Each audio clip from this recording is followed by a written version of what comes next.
Worship you, Father. Worship you, Jesus. स्तुति हो पिता, स्तुति हो पिता, स्तुति हो पिता. Thank you, Lord. Thank you, Lord. Thank you, Lord. धन्यवाद, धन्यवाद, धन्यवाद. Thank you, Jesus. Thank you, Jesus. Okay, okay. प्रभु यीशु मसीह के और मधुर मीठे नाम में आप सभी का बहुत बहुत स्वागत.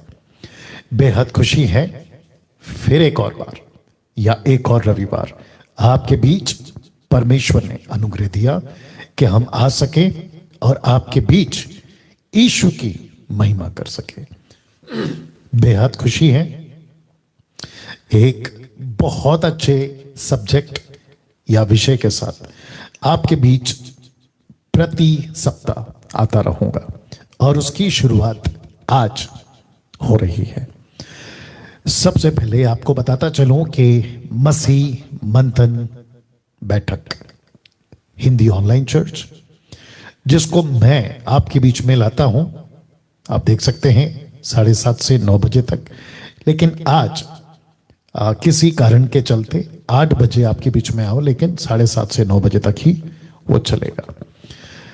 आप जिस किसी देश या जिस किसी राष्ट्र कंट्री से हैं, फेसबुक वाले खास करके, इवन यूट्यूब भी चैट का ऑप्शन ओपन है.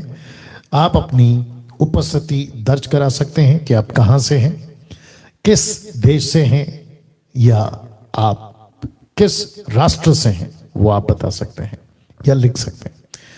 साथ ही साथ आज का जो विषय है, विशेष करके ये जब तक खत्म नहीं होता, मसीह समाज और जितने अभी मुझे देख रहे हैं उन सभी से मेरी रिक्वेस्ट है कि खूब शेयर करो, क्योंकि विश्वासियों के लिए तो है ही, लेकिन अविश्वासियों के लिए बहुत ज्यादा उनको समझ देगा. जिस यीशु का पूरी दुनिया नाम सुनती है, उसकी टोटल डिटेल में ये प्रति सप्ताह ये चलता रहेगा, तो उनको बहुत लाभ होगा. तो जिसके चलते खूब शेयर करें, वॉच पार्टी स्टार्ट कर दें फेसबुक वालों. और रिक्वेस्ट है कि जैसे जैसे ये अभी क्लास या सेशन एपिसोड चलता रहेगा, मेरी विनती है कि बीच बीच में आप लोग अपनी प्रतिक्रिया देते रहें, कैसा लग रहा है. और याद रखो, खूब शेयर करना है और वॉच पार्टी स्टार्ट कर देना है. दोस्तों, कुछ अनाउंसमेंट आपके बीच में करूंगा, उसके बाद आज का जो विषय है आपके बीच में रखूंगा, जिसके चलते जो जुड़ रहे हैं, जिसको आप जोड़ेंगे उनको वक्त मिल जाएगा सही वक्त पे आज का जो स्टडी है उसको सीखने के लिए. आप सभी को पता है कि पूछो जो भी पूछना है. कुछ हफ्तों तक हम इसको नहीं कर पा रहे हैं, तो लिखा है कुछ हफ्तों तक नहीं होगा. उसकी वजह यह है जो अभी मैं इसके बाद रखूंगा. तो आपको सबसे पहले बताता चलूं कि पूछो जो भी पूछना है, इसको हम कंटिन्यू करेंगे, लेकिन कुछ हफ्तों तक के बाद. उसकी वजह क्या है? वजह यह है, मसीह मंथन के जितने भी सदस्य भारत में, उन सभी के साथ मैं प्रतिदिन जूम मीटिंग कर रहा हूं. और उस जूम मीटिंग में मकसद यह है, जो मैं रखूंगा अभी स्लाइड में, उन सभी को मसीह मंथन पेज फेसबुक पे और यूट्यूब पे वे खुद प्रीचिंग कर सकें, ऐसी तैयारी उनकी मैं करा रहा हूं. क्योंकि बहुत कुछ 2 साल से मैं दे चुका हूं. अब मैं चाहता हूं कि वे सभी जो सीखे हैं वो दूसरों को सिखा सकें, और पवित्र आत्मा उनको जैसे चलाएगा. और हमारा मसीह मंथन का प्रोटोकॉल क्या है, बेस क्या है? खरी शिक्षा. That's it. तो सोमवार यानी कल जूम मीटिंग करूंगा झारखंड के जितने भी मसीह मंथन के मेंबर्स हैं उनके साथ. मंगलवार को, ट्यूसडे को जूम मीटिंग करूंगा छत्तीसगढ़ वालों के साथ. बुधवार को, वेडनेसडे जूम मीटिंग करूंगा हरियाणा के लोगों के साथ. और थर्सडे यानी गुरुवार मीटिंग करूंगा दिल्ली वालों के साथ. तो झारखंड, छत्तीसगढ़, हरियाणा और दिल्ली, इन सभी के साथ एक एक दिन रात 8 बजे से 9 बजे तक इन सब के साथ मैं मीटिंग करूंगा। तो जो झारखंड के हैं वो तैयार हो जाए सोमवार, जो छत्तीसगढ़ के हैं वो तैयार हो जाए मंगलवार, और जो हरियाणा के हैं वो तैयार हो जाए बुधवार, गुरु वेडनेसडे, और जो दिल्ली के लोग हैं दिल्ली, वो तैयार हो जाए थर्सडे, गुरुवार। ठीक है। उसके बाद शुक्रवार इस एसएसडी को हमने रखा था 3 दिन, फिर उसको करा 2 दिन। अब क्योंकि मेरे पास में डेज नहीं है, तो जिसके चलते अब हमने इसको कर दिया सिर्फ फ्राइडे। तो ये होगा ओनली फ्राइडे, जैसा लिखा है on zoom. SSD sound doctrine की टीचिंग्स मैं दे रहा हूं, तो उन सभी से रिक्वेस्ट है कि आप लोग जुड़ें शुक्रवार को। उसके बाद सैटरडे क्या होगा पास्टर डैनियल? तो Saturday instructions for online preachers, कि कैसे प्रीच करना है, कैसे उनको लोगों के सामने प्रेजेंट करना है, इन सब की जानकारी उनको जो है दी जाएगी सैटरडे को 8 से 9 बजे तक। क्यों?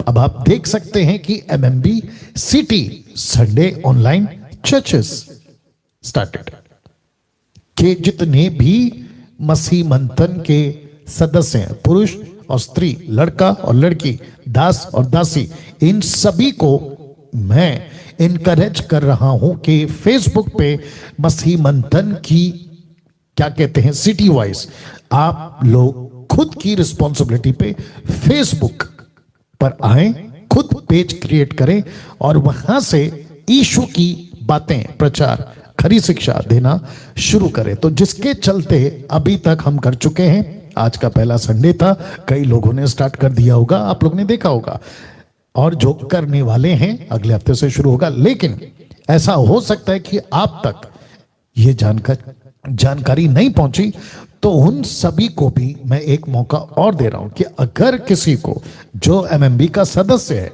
ऑनलाइन चर्च की जिम्मेदारी लेकर काम करना चाहता है, वो पुरुष या स्त्री मुझे फोन करे, डैनियल राज को, या आप ठीक से इसको देख लीजिएगा कि अगर किसी को जो एमएमबी का सदस्य है ऑनलाइन प्रीच की जिम्मेदारी लेकर काम करना चाहता है, प्रीच करना चाहता है, आप जिस किसी गांव, डिस्ट्रिक्ट, ब्लॉक, सिटी, राष्ट्र, अंतरराष्ट्र, कहीं से भी आप हैं और आपको कहना है कि पास्टर डैनियल मैं प्रीच करना चाहता हूं, मैं पेज क्रिएट करूंगा, आपका स्वागत है, आपको मौका मिलेगा, मुझे कॉल करिए, आपकी ब्रीफिंग होगी और ऐसे करके आपको मौका दिया जाएगा ना। सबसे खुशी की बात यह है कि बच्चों की सभा स्टार्ट हो चुकी है। मैं समझता हूं ये 3रा हफ्ता होगा आज का, स्टार्ट हो चुका है, ठीक है ना। इसको जो कर रही हैं वहां है सिस्टर शर्मिला कामले, पास्टर सुरेश कामले साहब की पत्नी है, उनका ये नंबर है। और प्रति रविवार एवरी संडे 12:30 से दोपहर को 1:30 बजे तक, तो लिखा है 12:30 PM to 1:30 PM। तो मैं रिक्वेस्ट करता हूं कि आपके बच्चे अगर अभी तक इससे कनेक्ट नहीं हुए हैं, बच्चों की सभा से वो नहीं देख रहे हैं, तो मैं इनकरेज करता हूं कि इनको कॉल करें। इनका एक व्हाट्सएप ग्रुप है बच्चों का, उसमें आपके बच्चों को आप डाल दें ताकि नोटिफिकेशन, साथ ही साथ आईडी, मैसेज, लॉगिन, पासवर्ड आपको व्हाट्सएप ग्रुप में ही मिलेगा। और साथ ही साथ फेसबुक पे भी लाइव चलता है, वहां पे भी आप जुड़ सकते हैं। बट मैं समझता हूं कि जैसे बच्चों की सभा, माफ करें, स्कूल चलती ऑनलाइन, वैसे संडे क्लास अगर आप कर दोगे तो बेहतर होगा, ताकि वो लोग देख सकते हैं और सिस्टर भी उनको देख सकती हैं ना। बहुत इंपॉर्टेंट जो मैं हमेशा कहता हूं कि मसीह मंथन के जो ग्रुप है, मसीह मंथन बैठक, उससे आप लोग जुड़ें। और जुड़ने के लिए जो नंबर मैं हमेशा देता हूं, 29 राज्य के लिए 29 व्हाट्सएप ग्रुप्स, डिफरेंट स्टेट्स के डिफरेंट ग्रुप्स हैं, व्हाट्सएप ग्रुप्स हैं। और उसके लिए आपको करना है देवेंद्र सावंत को फोन। अगर इनका फोन नहीं लगता है तो कम से कम 5 नंबर आपको दिए गए हैं। सिस्टर नीता जी हैं, सिमरप्रीत हैं, शमी हैं, जितेंद्र हैं और सिस्टर श्वेता जी हैं। तो इनको भी आप लोग कॉल कर सकते हैं और मसीह मंथन का जो ग्रुप है आप उससे जुड़ सकते हैं। मैं वापस कहता हूं कि अगर आप अभी तक नहीं जुड़े हैं फेसबुक और यूट्यूब, मैं आप सभी को कहना चाहता हूं जुड़िए, क्योंकि यहां से बहुत कुछ आप लोगों को सिखाया जाएगा या सिखाया जा रहा है। बहुत सटीक और बाइबल बेस वचन के आधार पर आपको बातें हम सिखाते हैं। तो मैं रिक्वेस्ट करता हूं कि आप सभी लोग जो हैं इस बात का ख्याल रखें कि आप लोग मसीह मंथन से जुड़े। ओके ना, जितने अंतरराष्ट्रीय लोग हैं, इंटरनेशनल ग्रुप्स हैं, मैं उन सभी को भी कहना चाहता हूं कम से कम 18 कंट्रीज में मसीह मंथन के लोग हैं।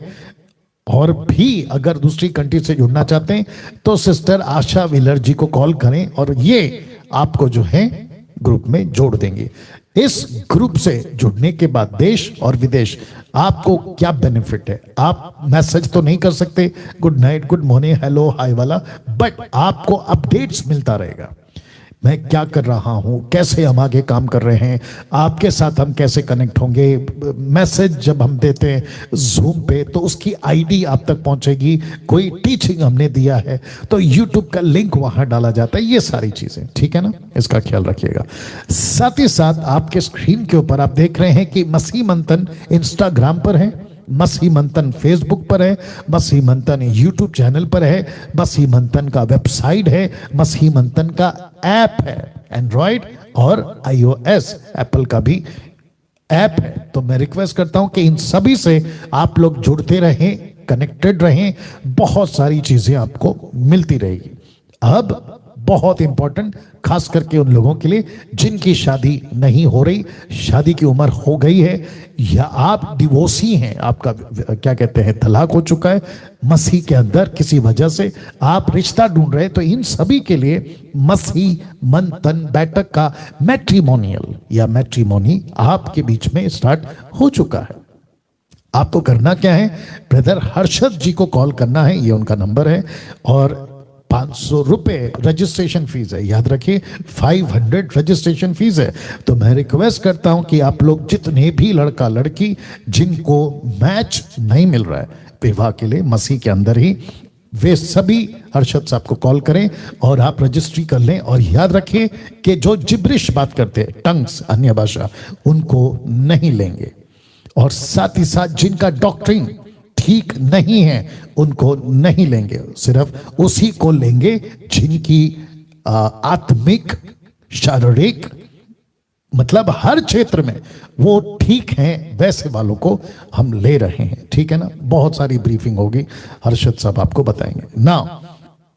मसीह मंथन बहुत काम कर रहा है अभी, और मैं समझता हूं कि अगले साल, जिसको मात्र 4-5 महीने ही बचे, अगर मैं गलत नहीं हूं, बहुत तेजी से काम करेगा। स्टाफ है, गाड़ियां हैं, ऑफिस है, और सिटी टू सिटी कवर करते हुए marriages, seminars, teaching sessions, meetings सब करते हुए हम बड़ी तादाद में पूरे भारत के अंदर जाने वाले हैं। मिशनरीज को भेज रहे हैं, अभी भी भेज रहे हैं, आगे भी भेजना चाहते हैं। कम से कम 1000 मिशनरी को भेजने का, उनको लोगों तक पहुंचाने का टारगेट हमने रखा है, और जिसके चलते मसीह मंथन को खूब पैसे लगने वाले। तो जितने भी अपनी मर्जी से, किसी पर कोई लालच या किसी पर कोई दबाव नहीं है, आपको जैसा ठीक लगता है वैसा दे सकते। तो जिसके चलते लिखा है कि मंथली सपोर्टर्स, अगर आप मसीह मंथन के बनना चाहते हैं, आप सिस्टर सुमन वैद को कॉल कर सकते हैं और आप जो हैं वो दे सकते हैं। तो लिखा है कि हर बार लोगों से कहना, ये आपके बीच में हम कहते हैं कि 2 कुरिन्थियों 9:7 किसी भी प्रकार से आपको जोर जबरदस्ती से नहीं देना है, जैसे वचन कहता है। तो मैं रिक्वेस्ट करता हूं कि इसका आप लोग ख्याल रखें, इसका स्क्रीनशॉट ले लें। अगर आपको नंबर नहीं याद रहता है तो बाद में आप लोग इनको कॉल कर सकते हैं। और मसीह मंथन के जितने मेंबर्स हैं, मैं उन सभी को, देश और विदेश जितने भी हैं, सभी को कहना चाहता हूं कि आप मंथली सपोर्टर्स बने, ताकि बहुत सारा काम आगे हम लोग कर पाएंगे ना।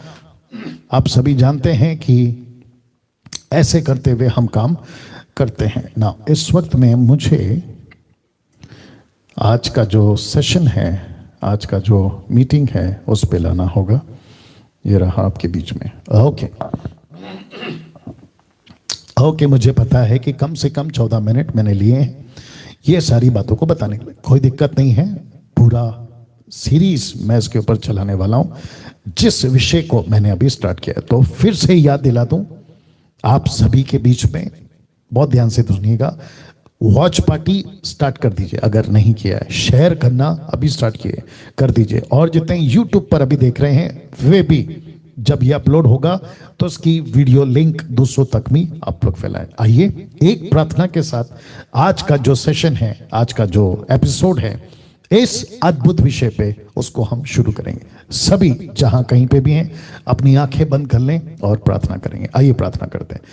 सृष्टिकर्ता पिता यीशु के नाम से इस वक्त आपके पास आते हैं। प्रभु जी, तेरा दास डैनियल राज ये प्रार्थना करता है कि जिस किसी भी देश विदेश कहीं से भी ये लोग सुन रहे हैं, मेरी प्रार्थना है, मेरा कोई हिंदू भाई, मुस्लिम भाई, बौद्ध, पारसी, किसी भी धर्म जाति का इस वक्त वो सुन रहा है, क्योंकि वो इंसान है, पुरुष और स्त्री या थर्ड जेंडर। प्रार्थना करता हूं प्रभु जी, उस व्यक्ति को इस वक्त आप पवित्र आत्मा अपने कब्जे में लीजिए, उसकी बुद्धि आत्मिक कान खोलिए ताकि परमेश्वर वो समझ सके यीशु कौन है, यीशु क्या था, यीशु क्या चाहता है। प्रभु जी मेरी प्रार्थना है, मुझे इस टोटल जो कमरे में टीम और सब कुछ, लाइट, वाईफाई, सब कुछ आपके हाथों में सौंपता हूं। आदर, महिमा, सम्मान यीशु जी आपको देते हुए ये प्रार्थना यीशु के नाम से मांगता हूं, आमीन। जी आप ताली बजा सकते हैं, प्रभु को महिमा दे सकते हैं, और मैं चाहता हूं कि इस वक्त अब यहां से आप लोग तैयार हो जाइए। जितने मसीह मंथन के मेंबर हैं आपको पीडीएफ मिल जाएगी, चिंता नहीं करना। तो लिखा है इंट्रोडक्शन एपिसोड, तो इस विषय को जो आपके बीच में रखा है 4 गॉस्पेल्स, इसका ये हफ्ता इंट्रोडक्शन एपिसोड है। तो जितने फेसबुक और यूट्यूब वाले हैं इस बात का ख्याल रखें ना, इंट्रोडक्शन ही में ये हफ्ता, आज का सेशन, आज का एपिसोड समाप्त हो जाएगा। कम से कम 1 घंटा आपके बीच में अभी यहां से बात करूंगा। तो इंट्रोडक्शन एपिसोड है ये, ठीक है ना। फोटो आप इसलिए रखता हूं ताकि कनेक्ट कर सकूं, लेकिन सब्जेक्ट है स्टडी ऑन 4 गॉस्पेल्स। 4 गॉस्पेल्स कौन से हैं? Matthew, Mark, look and John. इसी को हिंदी में लिखा है 4 सुसमाचार की पुस्तकों पर अध्ययन। जी हां, मत्ती, मरकुस, लूका और यूहन्ना। वॉइस चेक कर लेना, ओके। वापस कहते हैं कि इसी पर मेरा आपके बीच में आना प्रति रविवार जारी रहेगा। कब तक? जब तक इसको मैं फिनिश नहीं कर देता। तो इस टॉपिक पे बात अभी शुरू हो रही है। ये इंट्रोडक्शन एपिसोड है, याद रखिएगा, episode number 1, study on 4 gospels, Matthew, Mark, Luke, John. 4 सुसमाचार की पुस्तकों पर अध्ययन, मत्ती, मरकुस, लूका और यूहन्ना। सबसे पहले जिस व्यक्ति की मैं बात कर रहा हूं, जिसका नाम है यीशु, इंग्लिश में जीसस, और इब्रानी, यूनानी, अरामिक, ऐसे डिफरेंट ट्रांसलेशंस जब आते हैं उसके मुताबिक यीशु को वैसे बोला जाता है, बुलाया जाता है। इस व्यक्ति ने, मजा आएगा, इस व्यक्ति ने लिखा है पूरी दुनिया में तहलका मचा दिया था, तब भी, अब भी, और जब तक यीशु नहीं आते तब तक। जी आप ताली बजाकर यीशु की महिमा कर सकते हैं। मैं 2 प्लेटफॉर्म से इस वक्त में हूं, फेसबुक और यूट्यूब। इस व्यक्ति ने पूरी दुनिया में तहलका मचा दिया था। ऐसा व्यक्ति जिसको बुलाते हैं यीशु, जिसको कहते हैं जीसस, इस व्यक्ति ने तहलका मचा दिया था। जिसका गवाह या जिसकी गवाही देती है 4 पुस्तकें, मत्ती, मरकुस, लूका, यूहन्ना। इस पुस्तक को, मैथ्यू, मार्क, लूक, जॉन, यीशु को जानने का एकमात्र जरिया ये 4 पुस्तकें। सबसे पहले, वापस पीछे जा रहा हूं, सबसे पहले मरकुस की किताब, जितने भी बाइबल के स्कॉलर्स हैं कहते हैं कि पहला लिखा गया, लेकिन सीक्वेंस में मैथ्यू पहला आता है, 66 बुक टोटल, और न्यू टेस्टमेंट 27 बुक्स, 27 किताब में मत्ती का पुस्तक पहले आता है, मरकुस दूसरे पर आता है, लूका तीसरे पर, यूहन्ना चौथे अध्याय पे, मत्ती में 28 अध्याय, मरकुस में 16, लूका में 24, यूहन्ना में 21 अध्याय। तो ये मात्र 4 पुस्तकें यीशु को जानने का एकमात्र जरिया है। That's it.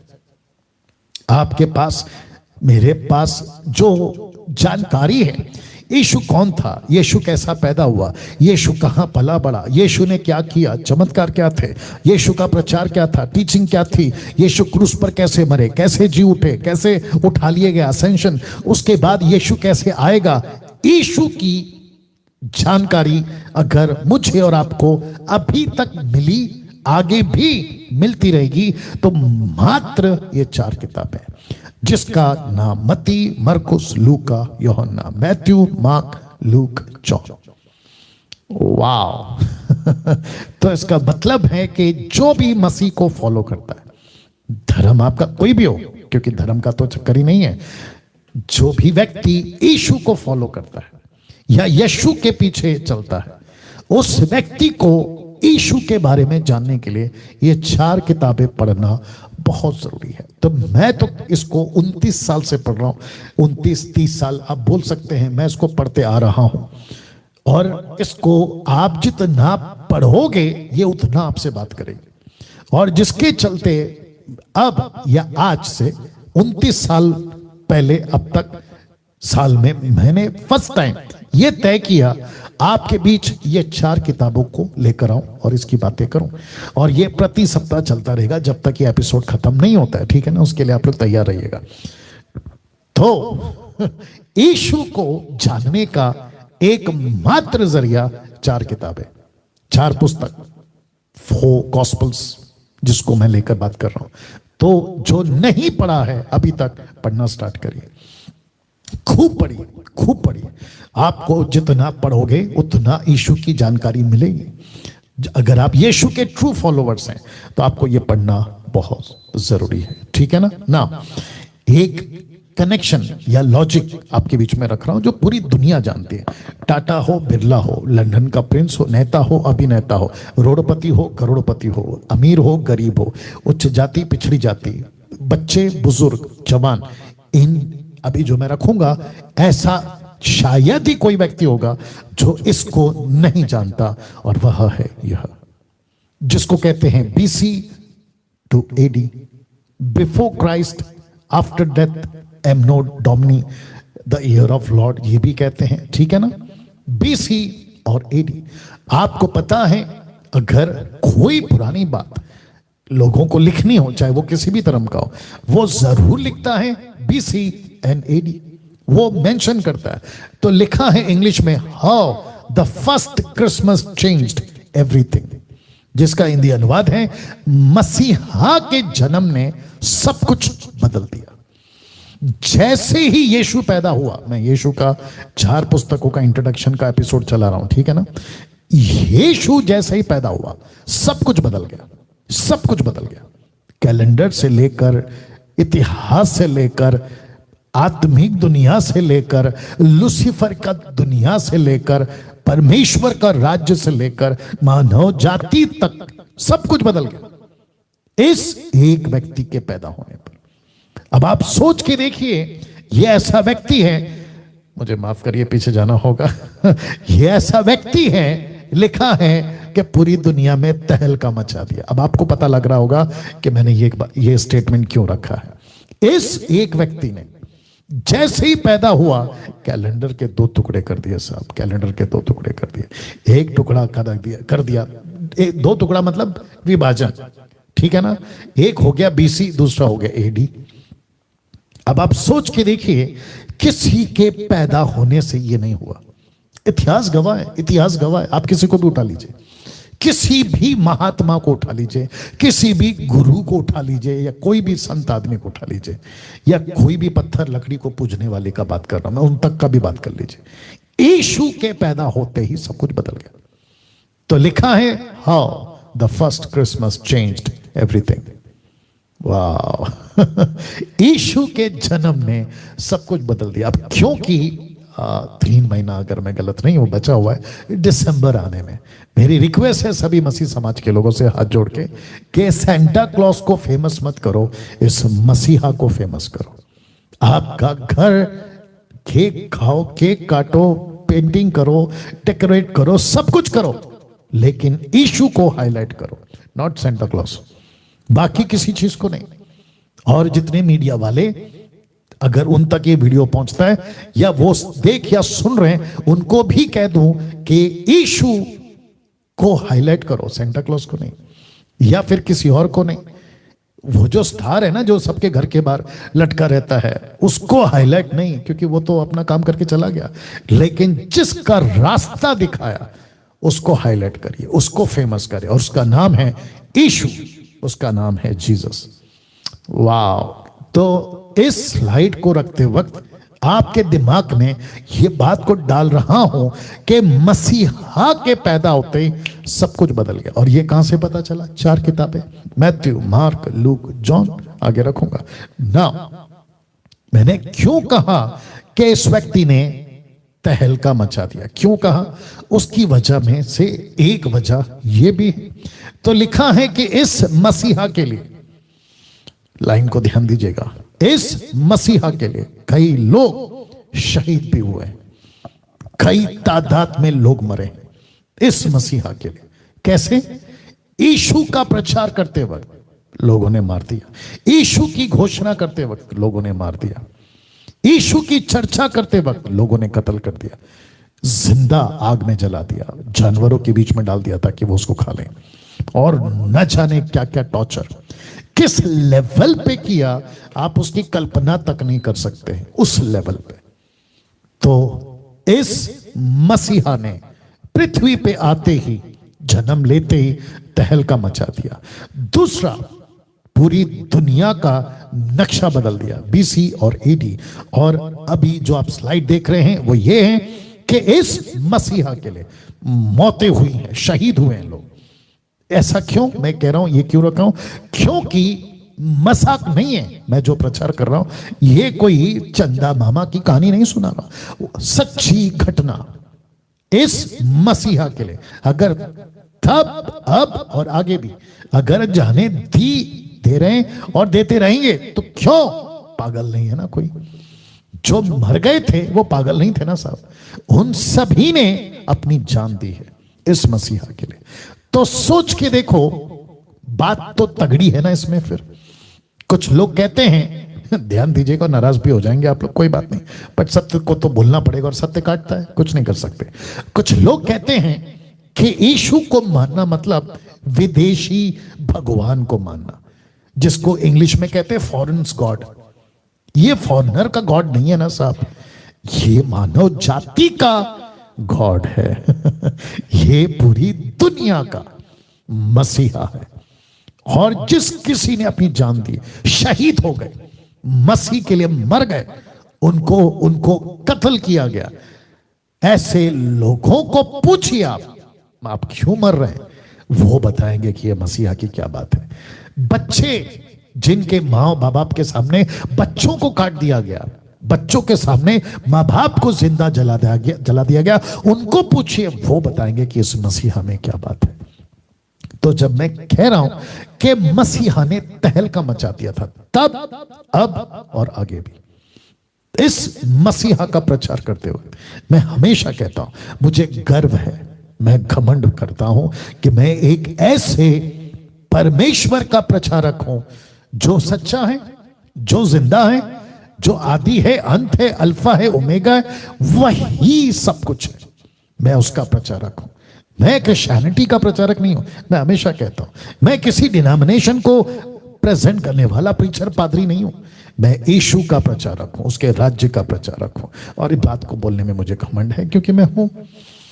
अब सबसे बड़ा सवाल, मैं इतना डिटेल में इसलिए जा रहा हूं क्योंकि ये स्टडी है, और साथ ही साथ मजा आएगा आपको, एक एक शब्द आपको सुनने में, एक एक स्लाइड्स बहुत मेहनत की है, आपके बीच में रखूंगा। तो सबसे बड़ा सवाल, जो अक्सर लोग पूछते हैं, खास करके वो लोग पूछते हैं जिनको बाइबल से तकलीफ है, मसीहा से तकलीफ है, और साथ ही साथ वो लोग भी पूछते हैं जो अभी अभी बाइबल पढ़ रहे हैं, क्योंकि 4 किताबें मत्ती, मरकुस, लूका, यूहन्ना, तो वो पूछते हैं। तो सबसे बड़ा सवाल क्या है पास्टर डैनियल?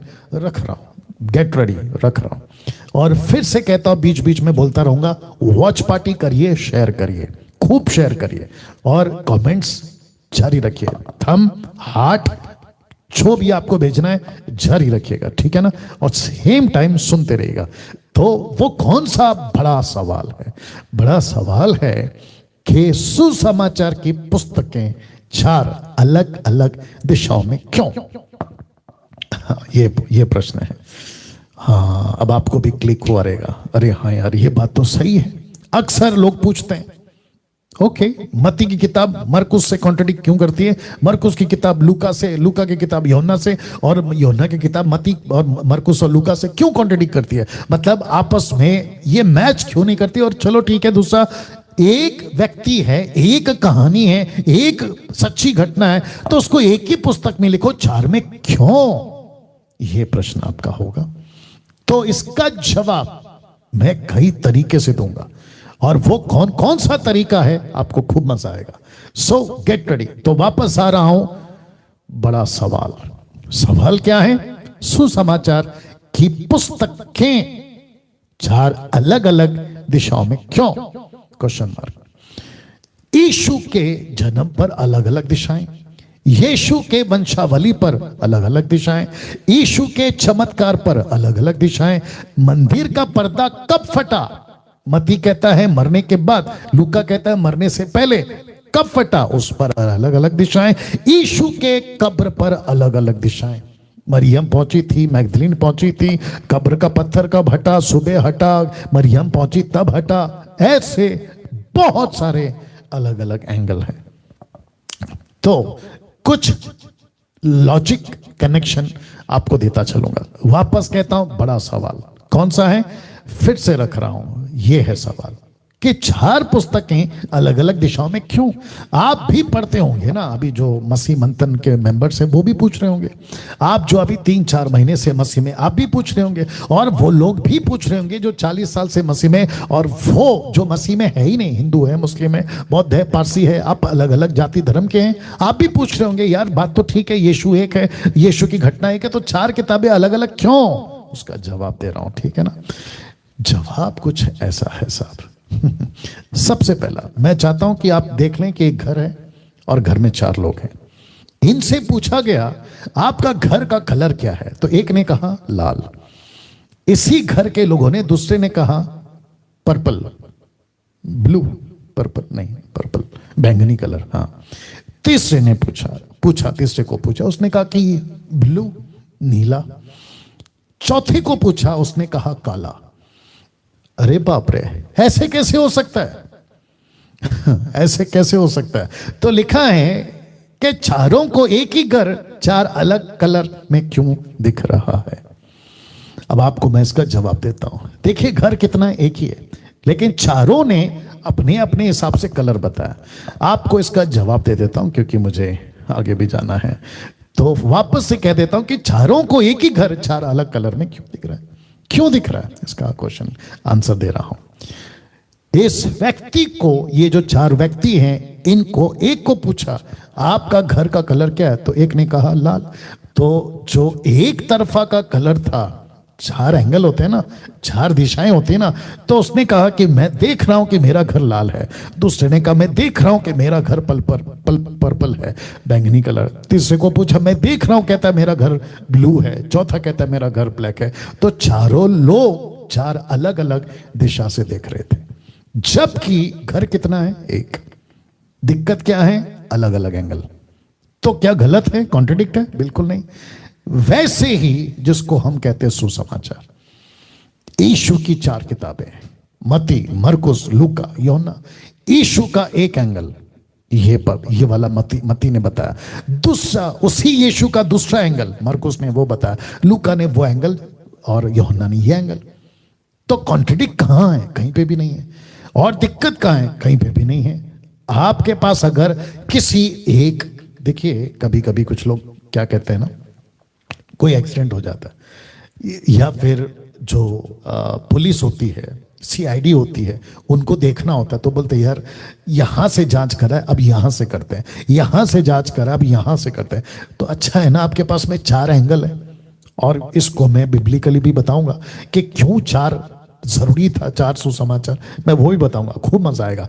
लेकिन आपको ये लॉजिक दे रहा हूं आपको समझाने के लिए कि घर एक ही था, घर एक ही है, यीशु एक ही है, स्टोरी एक ही है, सच्ची घटना एक ही है, यीशु की बातें एक ही है, लेकिन 4 अलग एंगल से। और जो कि अच्छा भी है, ये हो गया। अब एक और कनेक्शन आपको दे रहा हूं, लिखा है एक और कनेक्शन आपको दे रहा हूं। यीशु के चमत्कार इतने थे, रिपीट करता हूं कि यीशु के चमत्कार इतने थे कि 4 एंगल से देखा गया यीशु के चमत्कार को। अभी मुझे लगता है कि जब मैं अगले हफ्ते से, अगर पवित्र आत्मा मुझे कोई और पॉइंट्स नहीं देता है, तो अगले हफ्ते से मत्ती का पहला अध्याय पहला वचन से मैं जब शुरू करूंगा तो आपको एक एक चीज पता चल जाएगी कि यीशु के चमत्कार कितने हैं। तो जब उनको पूछा जाता था, मैं रखूंगा 20 साल के बाद ये बातें हुई थी, मैं इसको रखूंगा। तो यीशु के इतने चमत्कार हैं, तो किसी को पूछा 20 साल बाद तो उसने ऐसे बताया, दूसरे को पूछा उसी चमत्कार के बारे में तो उसने ऐसे बताया, तीसरे को पूछा तो उसने ऐसे बताया। अब ऐसा बहुत कुछ है, कम से कम 14 माफ करें, कम से कम 7 मेजर चमत्कार हैं जो सिर्फ यूहन्ना की किताब में, बाकी में नहीं मिलेगा, बाकी 3 किताबों में नहीं मिलेगा। मैं आगे रखूंगा उसको अगले हफ्ते में या फिर उसके बाद वाले हफ्ते में। तो एक और कनेक्शन है कि यीशु के चमत्कार इतने थे कि उसको चारों एंगल से देखा जाता था। यीशु की शिक्षाएं इतने लोगों ने सुनी थी कि चारों एंगल से देखा गया। यीशु की शिक्षाएं, जब यीशु प्रचार करते थे तो मत्ती ऐसा लिखता था, मरकुस ऐसा लिखता था, लूका ऐसा लिखता था, यूहन्ना ऐसा लिखता था। और अच्छा है ना कि आपने ये सुना, क्योंकि तभी रिकॉर्डर नहीं होता था, कैमरा नहीं होते थे, आपके पास में कोई रिपोर्टर की तरह पेन पेपर लेकर नहीं बैठा रहता था।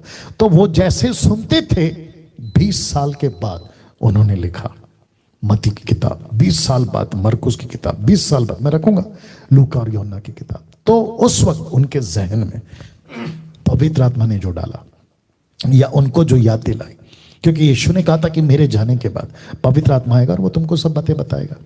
तो जिसके चलते यीशु का, रखना हो पीछे जाना पड़ेगा, चमत्कार, तो उसको अलग रिकॉर्ड किया 4 एंगल से, यीशु की शिक्षाएं 4 एंगल से।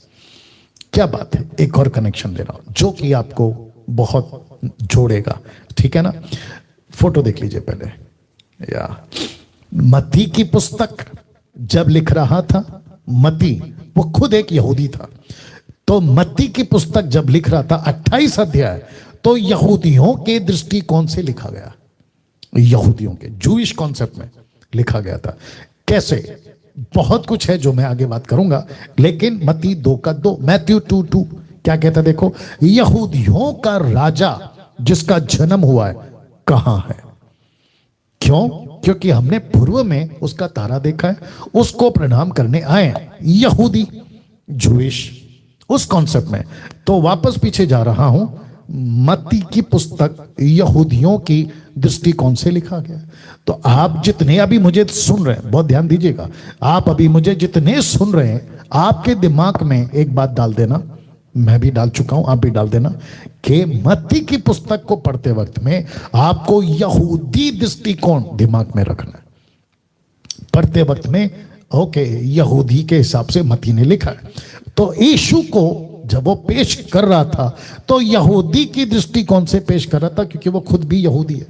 तो 20 साल बाद जब उसने मत्ती की पुस्तक लिखी, यीशु की सारी घटनाओं के 20 साल बाद, तो उसने यहूदियों को ध्यान में रखा और बातों को लिखा। उसका प्रूफ क्या है? ये वाला वचन। ओके, अब बात करते हैं मरकुस की।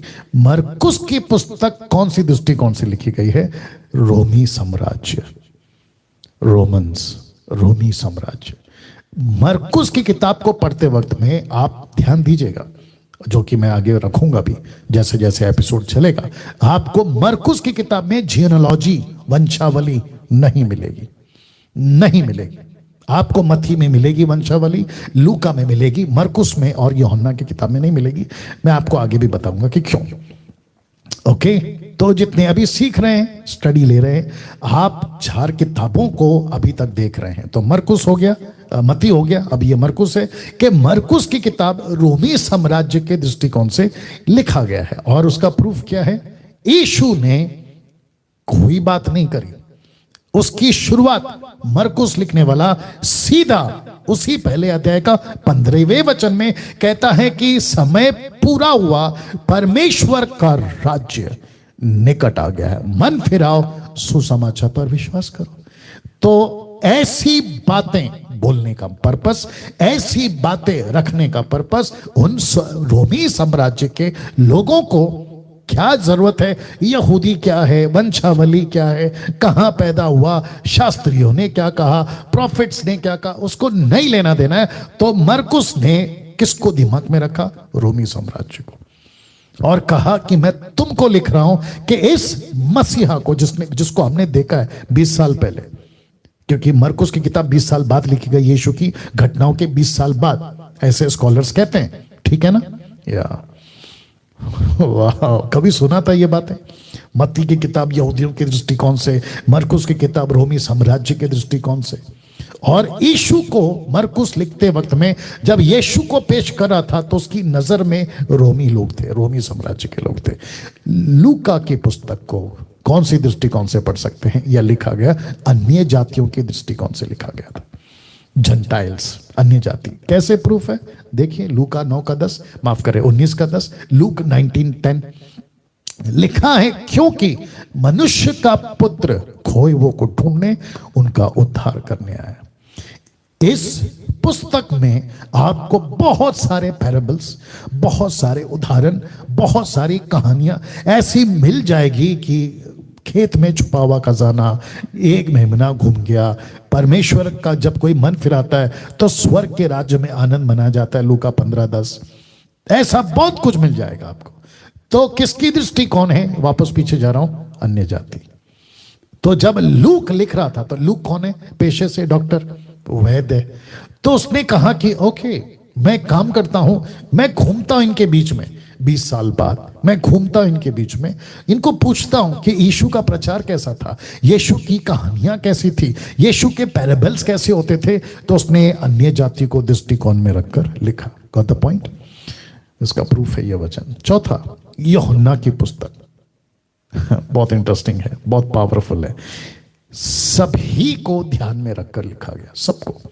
क्या प्रूफ है? यूहन्ना 3:16 लिखा है, क्योंकि परमेश्वर ने जगत से ऐसा प्रेम रखा। किससे? जगत से। इसलिए इसको मैंने रेड से स्पॉट किया हुआ। जगत से ऐसा प्रेम रखा कि उसने अपना इकलौता पुत्र दे दिया, ताकि जो कोई उस पर विश्वास करे, जो कोई, नॉट यहूदी, सिर्फ यहूदी नहीं, कोई भी, जगत का कोई भी। और यही वजह है कि मेरा ये मैसेज मैं आपको बार बार कह रहा हूं, शेयर करो, दूसरों के साथ शेयर करो। क्या पता कौन सा मेरा एक स्लाइड, कौन सा एक वचन उनकी जिंदगी बदल दे। कोई मेरा हिंदू भाई, मुस्लिम भाई, बौद्ध, पारसी, कोई भी दुनिया का, ऐसे। तो यूहन्ना की पुस्तक को सबको ध्यान में रखकर लिखा गया। तो वापस आ रहा हूं मत्ती की किताब से, ताकि आपको फ्लैशबैक हो जाए, दिमाग में कनेक्ट हो जाए। पीडीएफ तो मिल जाएगा और वीडियो भी मिल जाएगा। मत्ती की पुस्तक यहूदियों के दृष्टिकोण से लिखा गया, मरकुस की पुस्तक रोमी साम्राज्य के दृष्टिकोण से लिखा गया, लूका की पुस्तक अन्य जातियों के दृष्टिकोण से लिखा गया, और यूहन्ना की पुस्तक सभी को ध्यान में रखकर लिखा गया, सबको, टू ऑल। और उसका प्रूफ क्या है? ये वचन, जगत से प्यार किया ना। इन 4 पुस्तक, यह 4 पुस्तकें यीशु के उठा लिए जाने के 20 साल बाद लिखे गए, जिसको मैं बार बार बोल रहा था। अब आप इसको ठीक से देख लीजिएगा, आपके बीच में मैंने रख दिया। थोड़ा सा कपड़ा नीचे गिरा दो, सामने वाला हल्का सा, और गिरा, बस, परफेक्ट। या thank you Lord, thank you Jesus, worship you father. Okay, वापस आते हैं। ये 4 पुस्तकें यीशु के उठा लिए जाने के 20 साल बाद लिखे गए। तो जब आप बाइबल पढ़ते हैं, न्यू टेस्टमेंट, खास करके 4 किताबें, तो आपके दिमाग में होना चाहिए, ओके, मैं जिस स्टोरी को पढ़ रहा हूं वो story on the spot record नहीं की गई है। यीशु का चमत्कार ऑन द स्पॉट रिकॉर्ड नहीं किया गया है, 20 साल बाद, स्कॉलर्स कहते हैं। ओके, इतिहास कहती है। ओके, आपको ये दिमाग में रखना है। तो जिसके चलते आप जब पढ़ते हैं तो आपको मदद मिलेगी कि जिस कहानी को 12 साल से औरत, लहू बहना, यायर की बेटी, मार्था मरियम का भाई, विधवा का बेटा, दुष्ट आत्मा निकालना, अंधों का देखना, लंगड़ों का चलना, या यीशु के बहुत सारे प्रचार, आप जब देखते, सुनते, पढ़ते हैं तो आपके दिमाग में ये लाइन होनी चाहिए कि मैं जिस पुस्तक को पढ़ रहा हूं वो 20 साल बाद लिखी गई और किन हालातों में लिखी गई है, मैं अब आपके बीच में रख रहा हूं। इन 20 सालों में तो कई चेले शहीद हो चुके थे। इन 20 सालों में यीशु का उठा लिए जाने के बाद, असेंशन ऑफ जीसस क्राइस्ट जिसको कहते हैं, उसके बाद कलीसिया किस सत्ताओं से गुजरी, एक वचन रखूंगा, आप उससे अंदाजा लगा सकते हैं। एक व्यक्ति था, उसका भी जिक्र करूंगा, शाऊल, किस लेवल तक वो लोगों को सताता था, मैं उसकी भी जिक्र करूंगा, ठीक है ना। इसको दिमाग में रखिएगा कि 20 सालों में कई चेले शहीद हो गए थे यीशु के साथ चलने वाले। याकूब, वो चाहे स्टीफन या और भी कई चेले जिसका रिकॉर्ड नहीं मिलता हमारे पास, एक्ट्स की पुस्तक में नहीं लिखा गया।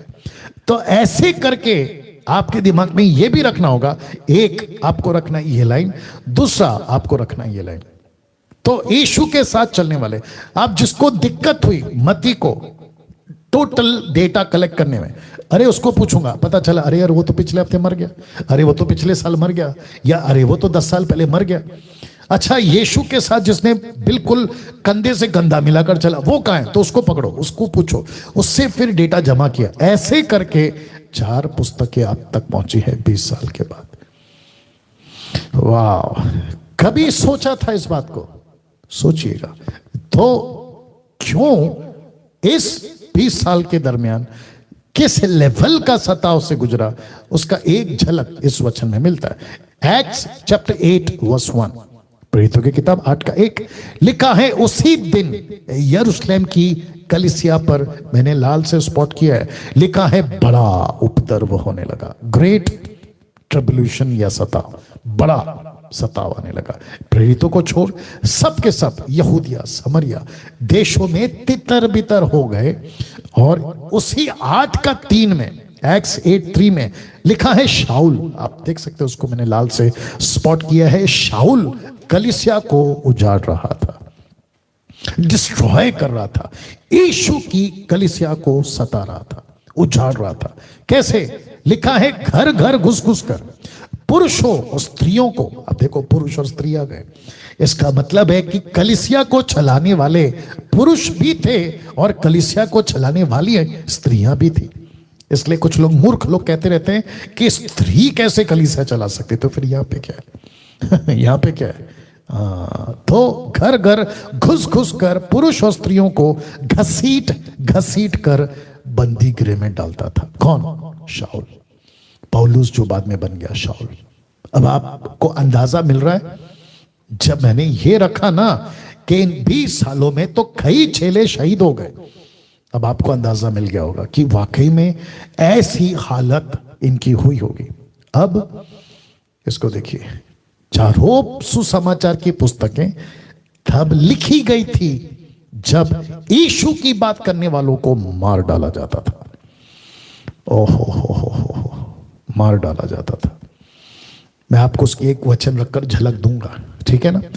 यीशु का 4 सुसमाचार या चारों सुसमाचार की पुस्तकें तब लिखी गई थी, कब? जब यीशु की बात तक करने पर उनको मार डाला जाता था। फर्स्ट सेंचुरी की बात कर रहा हूं, 33, 34, 35, 60s की बात कर रहा हूं। वाह, सी, तो इसका मतलब कि जिस सुसमाचार को आज आप पढ़ रहे हैं, मत्ती, मरकुस, लूका, योना, मैथ्यू, मार्क, लूक, जॉन, ये ऐसे टाइम पे लिखी गई 20 साल बाद, जहां यीशु की बात करने वालों का कत्ल हो जाता था। प्रूफ क्या है pastor Daniel? Acts chapter 4 verse 18 लिखा है, तब उन्हें बुलाया और चेतावनी देकर, वार्निंग, कहा, यीशु के नाम से कुछ भी ना बोलना। सड़क पे, घर पे, मोहल्ले पे, नुक्कड़ पे, चाय के नुक्कड़ पे कुछ नहीं बोलना है। और बोलना तो दूर, सिखाना तक नहीं सिखाना। यीशु की चर्चा नहीं होनी चाहिए। ऐसे माहौल में ये 4 किताबें लिखी गई। अब आप अंदाजा लगाओ कि जिसको लिखते वक्त लोगों की जिंदगियां गई हैं, जिसको लिखते वक्त, जिसको रिकॉर्ड करते वक्त, जिसके लिए आज आपके पास में लड्डू की तरह हाथ में आ जाता है बाइबल, पैसे दो बाइबल हाथ में, वो भी कौन सी, अलग अलग ट्रांसलेशंस, वर्जन्स में, बहुत सारे तरीके से ऐप, सब कुछ है। लेकिन उन दिनों में जब इसका ओरिजिनल मैन्युस्क्रिप्ट लिखा जा रहा था ग्रीक भाषा में, उस वक्त में ये हालत थी। और हालत किस लेवल पे थी, मार डाला जाता था। खबरदार अगर तुमने यीशु का प्रचार किया, खबरदार अगर तुमने यीशु की कुछ भी चर्चा करी, तो सोच के देखिए, मत्ती जब कलेक्ट कर रहा होगा डेटा, यीशु का जन्म कैसे हुआ, यार बताओ, वो व्यक्ति छुप छुप के, डर डर के कैसे लिखता होगा। आप इसका अंदाजा लगाइए। आज आपको बोलते हैं बाइबल पढ़ो, बाइबल पढ़ो, बाइबल पढ़ो, नहीं पढ़ते आप, बहुत तकलीफ होती है आपको, नींद नहीं खुलती, XYZ। तो जिसके चलते आपको मैं ये समझाने की और कनेक्ट करने की कोशिश कर रहा हूं कि इन हालातों में लिखा गया था आपका 400 समाचार।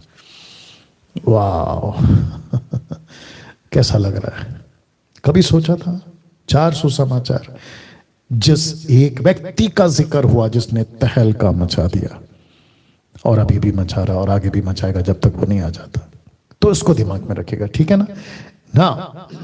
इस सत्ताव को, या इस जिसको कहते हैं ना महाक्लेश, बहुत ज्यादा टॉर्चर कब तक चला, तो 3री सदी तक कलीसिया भयंकर सताव से गुजरी थी, जब तक कॉन्स्टेंटाइन नहीं आ गया, जब तक कॉन्स्टेंटाइन ने डिक्लेयर नहीं किया कि ईसाइयत का प्रचार करने वालों को आप किसी प्रकार का कोई जेल, या उनको मौत, या उनको सजा, या उनको जिंदा जला देना नहीं होगा। एक ऐसा बिल पास हो गया था रोम की सरकार की तरफ से, रोम की सरकार की तरफ से, और वहां से फिर सुसमाचार बड़ी तेजी से फैला। उसके पहले भी फैला, लेकिन उसके बाद तो भयंकर तरीके से फैला।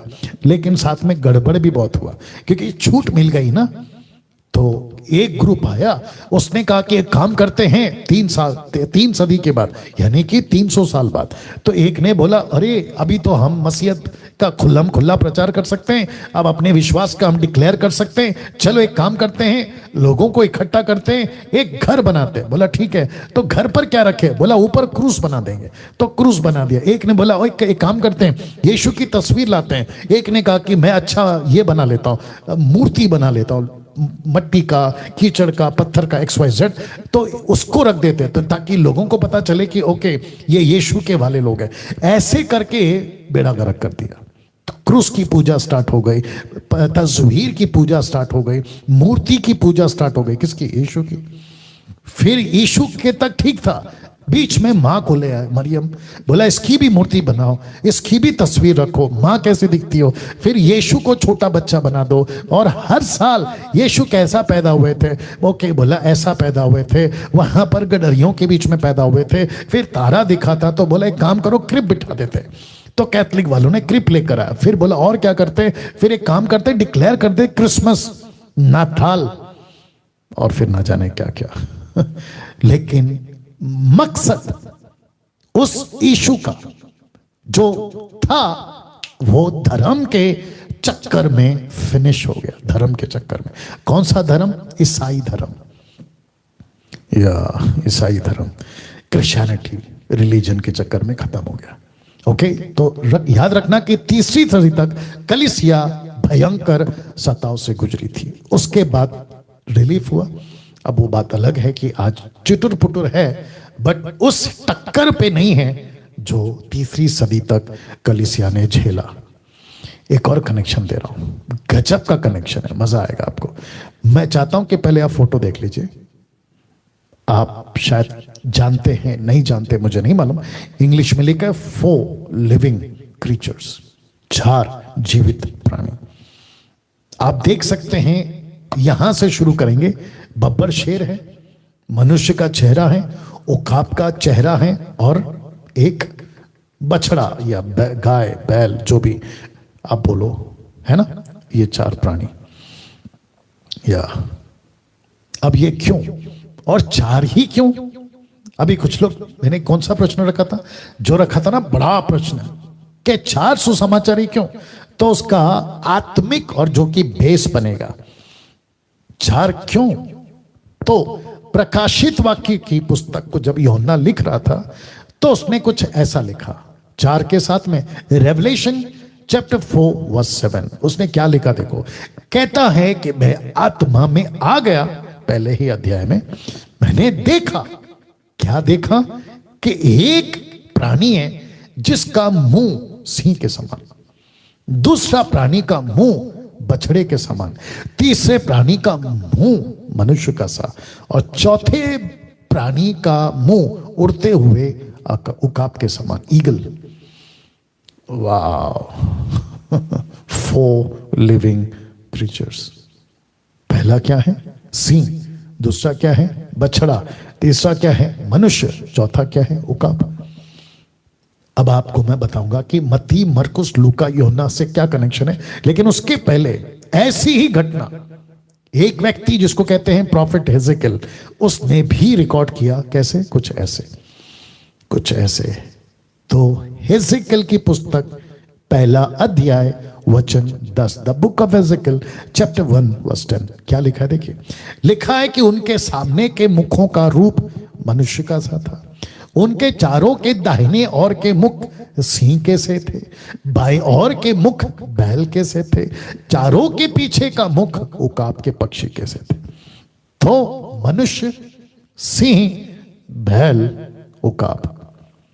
वाह! अब आप सोच के देखिए कितना मिलता जुलता है। ऑर्डर में ऊपर नीचे है, ऑर्डर में ऊपर नीचे है एजेकियल का और प्रकाशित वाक्य का, लेकिन चारों प्राणी आपको मिल रहे हैं। अब आप सोचिए चार ही क्यों प्रकाशित वाक्य में, चार ही क्यों एजेकियल की पुस्तक में? अब आपको समझ में आया तो मैं कनेक्शन दे रहा हूं। मत्ती की पुस्तक को पढ़ते वक्त यीशु आपको राजा दिखाई देगा, और जंगल का राजा कौन है? लायन, शेर, बब्बर शेर। और प्रकाशित वाक्य 5:5 आपको याद होगा ना, यहूदा का सिंह। जी हाँ, मत्ती की पुस्तक पढ़ते वक्त में राजा राजा राजा राजा आपको दिखाई देगा, ठीक है ना। मरकुस की पुस्तक को पढ़ते वक्त में यीशु आपको सेवक के रूप में दिखाई देगा। बैल, बैल क्या करता है? सेवा करता है, हल जोतता है, सेवक के रूप में, ठीक है ना। मरकुस की किताब को पढ़ते वक्त में आपको बहुत सारा टॉर्चर, बहुत सारा वेदना आपको दिखाई देगा, ठीक है ना। लूका की पुस्तक को पढ़ते वक्त यीशु मनुष्य का पुत्र, मनुष्य का पुत्र। लूक जब भी लिखता था ना तो कहता था मनुष्य का पुत्र, मनुष्य का पुत्र। बहुत बार मिलेगा आपको पढ़ने की, जो कि अभी आगे हम बात को रखेंगे। यूहन्ना की पुस्तक को पढ़ते वक्त यीशु परमेश्वर का पुत्र, परमेश्वर का पुत्र, जिसको कहते हैं डिवाइन, अलौकिक। तो राजा, मैंने इसलिए ब्लैक से स्पॉट किया ताकि आपको इजीली समझ आ जाए। राजा, सेवक, मनुष्य, परमेश्वर। यीशु कौन कौन है? राजा है। यीशु क्या है? सेवक है। मैं सेवा करने नहीं, सेवा लेने नहीं, सेवा करने आया हूं। तो मरकुस कहता है सेवक है, मनुष्य है लूका के हिसाब से, और यूहन्ना के हिसाब से परमेश्वर है। अब आप मुझे बताइए, क्या इत्तेफाक है? चार किताबें 20 साल बाद मत्ती किताब लिखता है बब्बर शेर के रूप में, 20 साल बाद मरकुस किताब लिखता है बैल के रूप में, 20 साल बाद लूका किताब लिखता है मनुष्य के रूप में, 20 साल बाद यूहन्ना किताब लिखता है, यूहन्ना का सुसमाचार, परमेश्वर के रूप में। और ये चारों के चारों कहां दिखाई दे रहे हैं? स्वर्ग में। वाह, स्वर्ग में। अब आप सोच के देखिए क्या इत्तेफाक है ये। कुछ लोग कहते हैं कि बाइबल करप्ट है, मुझे बताइए कहां से करप्ट है। कुछ लोग कहते हैं कि यह सच में जीवन की पुस्तक है। अब क्यों नहीं होगा? लॉजिक देखिए, कनेक्शन देखिए। मेरा फिर प्रश्न है, चार ही क्यों? और ऐसा जबरदस्त कनेक्शन, चार ही क्यों? चार ही क्यों? अब आ रही है ना बात समझ में? जितने मसीह समाज के फॉलोवर्स हैं, मतलब मसीह के लोग, यीशु के ट्रू फॉलोवर्स, मैं उन सभी को बताता चलूं, बहुत बहुत सत्य है इसमें। ये जो मैं टीचिंग आपको दे रहा हूं, ये जो कनेक्शन मैं आपको दे रहा हूं, बहुत बहुत सच्चाई है। आप इसको जुटला नहीं सकते। बड़े से बड़ा तुर्रम खान नहीं जुटला सकता।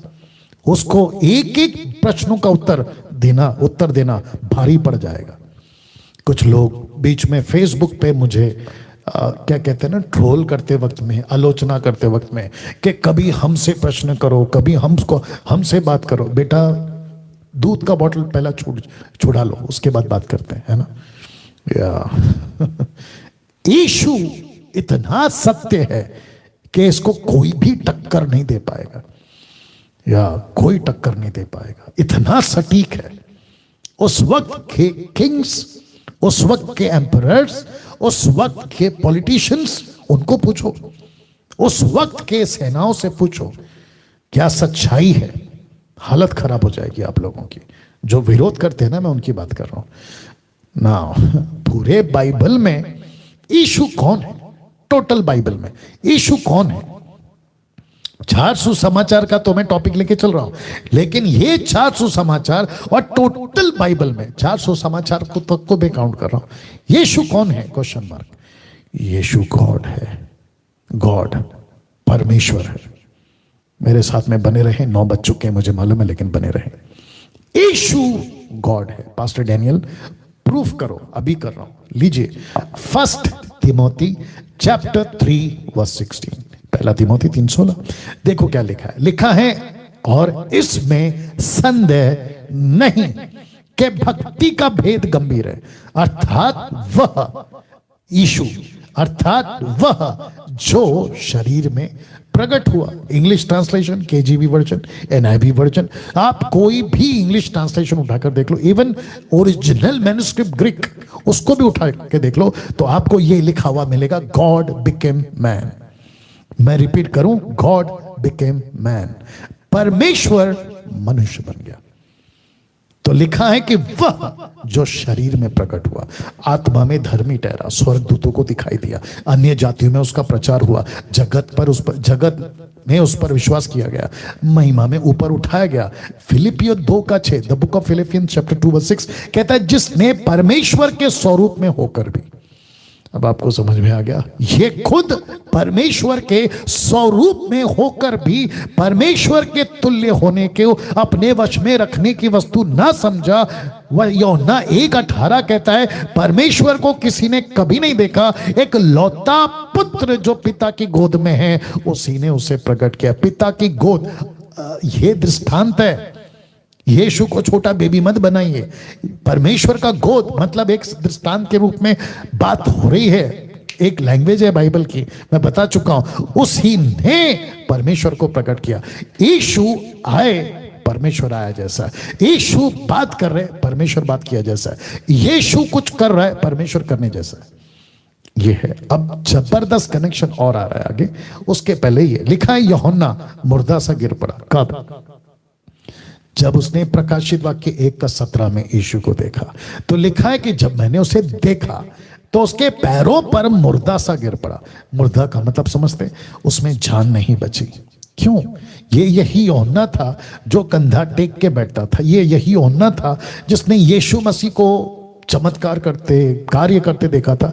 उसका माथा चकरा गया जब उसने यीशु को ज्योतियों के बीच में, उसके मुंह से तलवार, पीतल के पांव, आंख आग, सफेद कपड़ा और पूरे बाल सफेद, जिसको कहते हैं प्राचीन।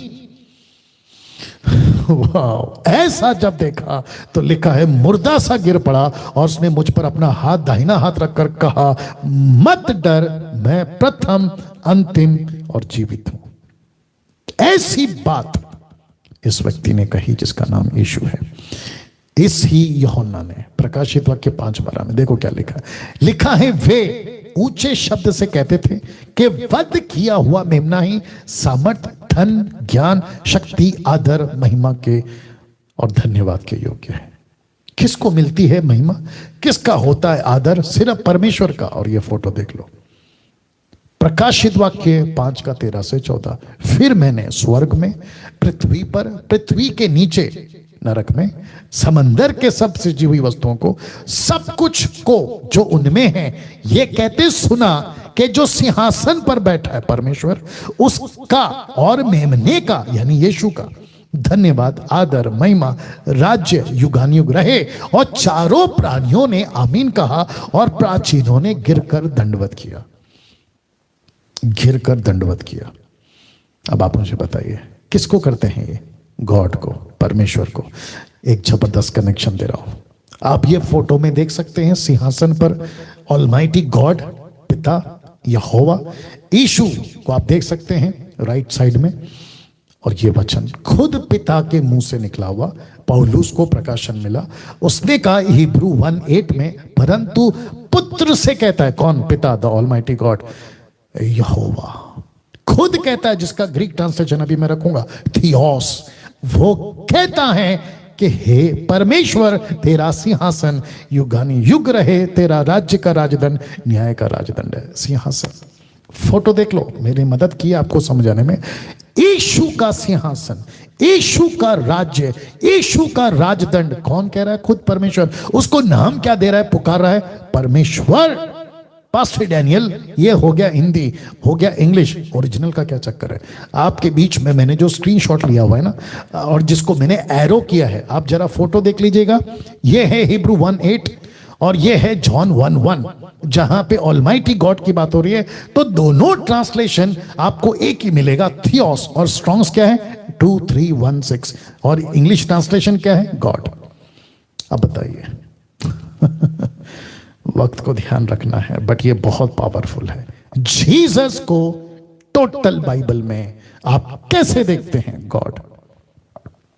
तो जिनको तकलीफ है ना, हैं कुछ लोग, कुछ ग्रुप के लोग जिनको तकलीफ है, मानने को तैयार नहीं है, खास करके जवा विटनेस और भी कुछ ग्रुप के लोग हैं, कहते हैं कि जीसस कैसे गॉड हो सकता है। तो लीजिए, आपको प्रूफ दे दिया और भी दे रहा हूं।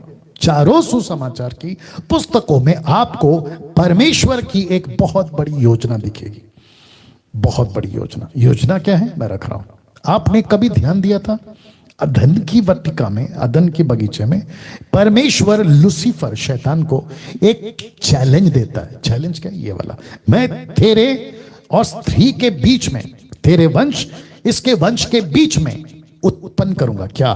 बैर, दुश्मनी, नफरत, बैर उत्पन्न करूंगा। और शब्द पे ध्यान देना, वह, इसलिए उसको मैंने हाईलाइट किया रेड में। वह तेरे सिर को कुचल डालेगा, तू उसकी एड़ी को डसेगा। यह भी बाइबल की लैंग्वेज है। सिर को कुचलेगा मतलब शैतान के पावर को खत्म करेगा, और शैतान यीशु को क्रूस पे चढ़ाएगा। यह लैंग्वेज है। कैसे? ऐसे, वह तेरे सिर को कुचल डालेगा। और इसी का प्रकाशन किसका? इसका। पौलुस को कैसे मिला? कुलुस्सियों 2:14-15, विधियों का वो लेख, कहां? अदन की वाटिका से, आदम की वजह से विधियों का वो लेख जो हमारे नाम पर और हमारे विरोध में था, मिटा डाला। कैसे? उसको क्रूस पर कीलों से जड़कर सामने से हटा दिया, और उसने प्रधानताओं अधिकारियों को अपने ऊपर से उतार कर, किसके ऊपर से? दूसरे आदम के ऊपर। क्यों? क्योंकि पहला आदम फेल हो गया, दूसरे आदम, पहले आदम को ले लिया ना अपने ऊपर। तो लिखा है उनका खुल्लम खुल्ला तमाशा बनाया, और क्रूस के कारण, किसके कारण? क्रूस के कारण उन पर जय जयकार की ध्वनि सुनाई। वाह! तो यहां पे आपको जब मैं कह रहा था ना कि परमेश्वर का 4 सुसमाचार में पढ़ते वक्त में बहुत बड़ी योजना आपको दिखाई देगी, और वो योजना थी ये कि सबसे पहले उस लूसीफर का पकड़, उस लूसीफर का होल्ड आपके ऊपर से निकालना है। और वो निकाला। यीशु ने शैतान को कुचल डाला। कहां? क्रूस पे। देख लीजिए, क्रूस पे। अब मुझे बताइए, क्या 4 किताबें मजाक हैं? मत्ती, मरकुस, लूका, यूहन्ना मजाक है? क्रिश्चियनिटी मजाक है? यीशु का राज्य मजाक है? यीशु के फॉलोवर्स मजाक हैं? बिल्कुल नहीं। बेमतलब का जान दे देते थे, दे रहे हैं, देते रहेंगे? बिल्कुल नहीं। जिसका मैं अभी प्रचार कर रहा हूं, उस मसीहा का प्रचार मजाक है? बिल्कुल नहीं। कौन सी योजना थी? बहुत बड़ी। कैसे? देखिए लिखा है, इस चित्र को देखिए, आपको पता चल गया होगा। टोटल संपूर्ण मानव जाति को परमेश्वर ने धिक्कार दिया था, निकाल दिया था, ठुकरा दिया था। रोमियो का पहला अध्याय आप पढ़ सकते हैं, मेरे पास में वक्त नहीं है। लिखा है कि परमेश्वर ने मनुष्य को उनके हाल पे छोड़ दिया। लेकिन आपको पता, एक व्यक्ति के द्वारा कैसे लिखा है, देखो 2 Corinthians chapter 5 verse 19, 2 Corinthians 5:19, अर्थात परमेश्वर ने मसीह में होकर अपने साथ संसार का मेल मिलाप कर लिया। उनके अपराधों का दोष उन पर नहीं लगाया। आदम का दोष आदम पर नहीं लगाया। डैनियल राज का दोष डैनियल पर नहीं लगाया। आप जितने अभी देख रहे हैं, आपका भी दोष आप पर नहीं लगाया, बल्कि खुद पर उसने ले लिया। और कहता है कि जिस आदम को बगीचे से निकाल दिया गया था, उसी आदम को दूसरे आदम यानी मसीह के चलते खुद को, आदम को दूसरे आदम के वजह से मेल मिलाप कर लिया। रिकंसिलिएशन जिसका इंग्लिश ट्रांसलेशन है, मेल मिलाप कर लिया। अब मुझे बताइए, बड़ी योजना थी कि नहीं थी? ये बड़ी योजना कहां मिलती है? इसी 4 किताब में। वाह, कैसा लग रहा है? आप ताली बजा सकते हैं, प्रभु को महिमा दे सकते हैं। मत्ती की किताब में, इसी का घटना को कंटिन्यू कर रहा हूं, मत्ती की किताब में 5:17 से 18, मैथ्यू 5:17-18 कहता है, यीशु कहते हैं, यह ना समझो कि मैं व्यवस्था या भविष्यवक्ताओं की पुस्तकों को लोप करने आया हूं, गायब या खत्म नहीं, मैं लोप करने नहीं आया।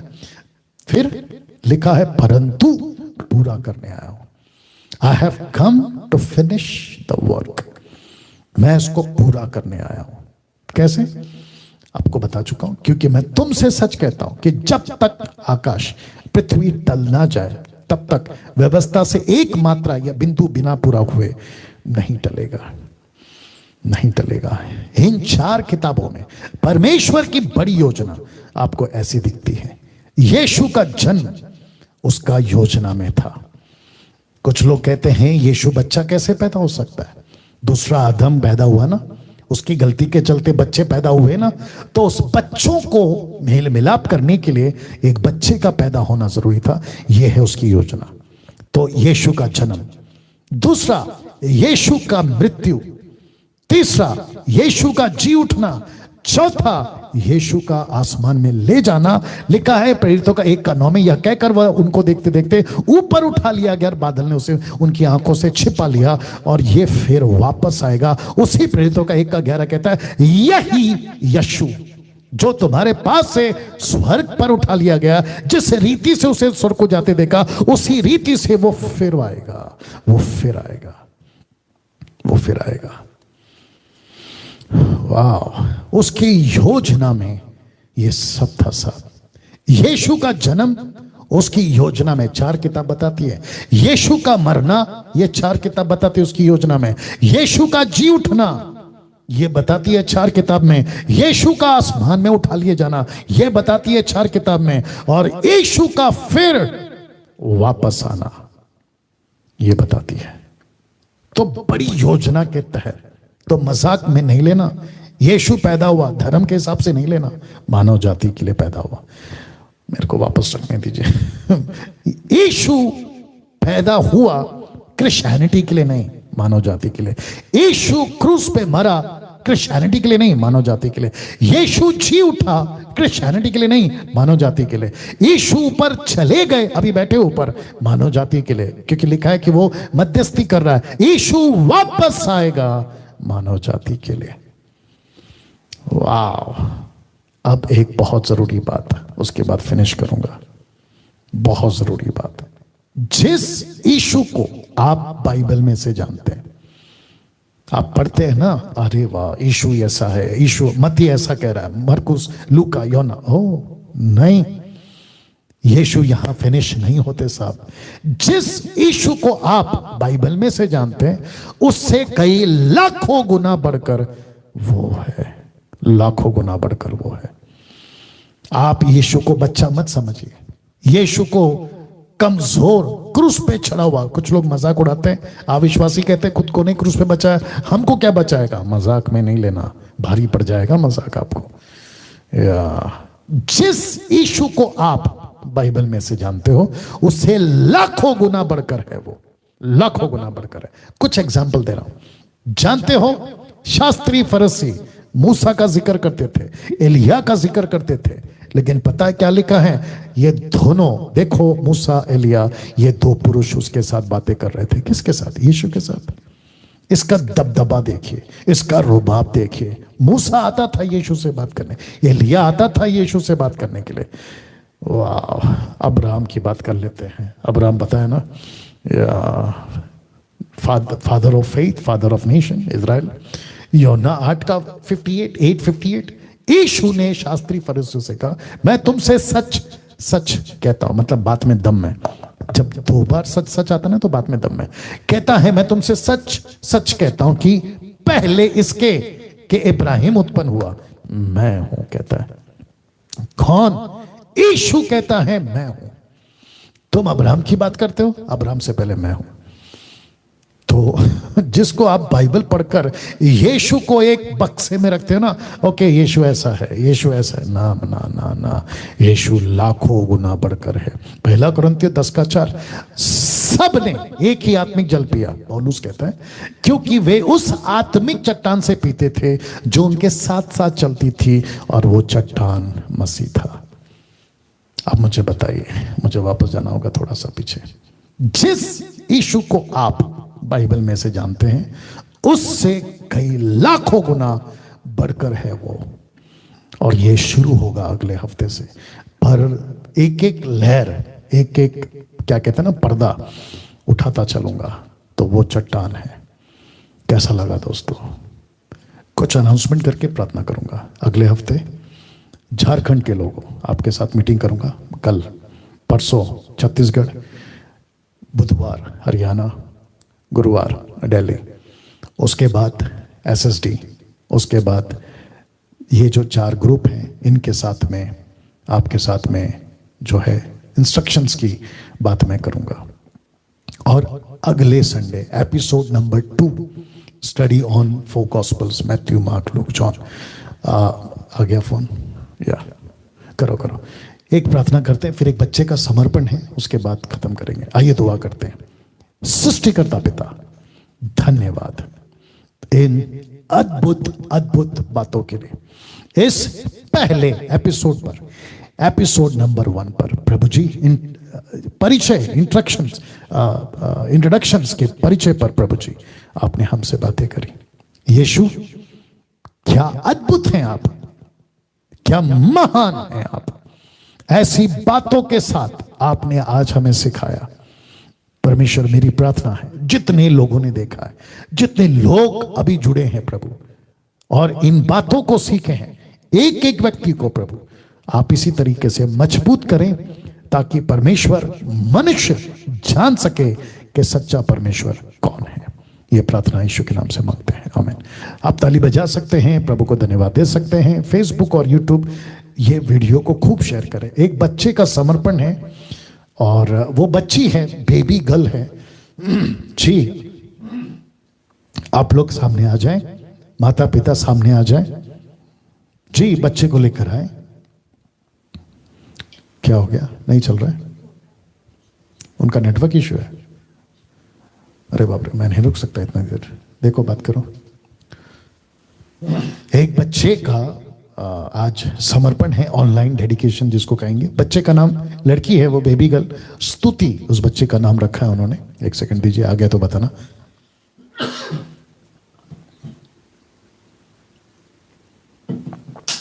जी, उस बच्ची का नाम स्तुति है। और हेलो जी, आपके बच्चे को दिखा दो। ये रहा, दिख रहा है, देखो। ओके, ये बच्ची है और बच्ची का नाम स्तुति है। तो इस वक्त में हम बच्चे को समर्पित करेंगे प्रार्थना के साथ में। थैंक यू लॉर्ड, आप देख लीजिए। Thank you Lord, thank you Jesus.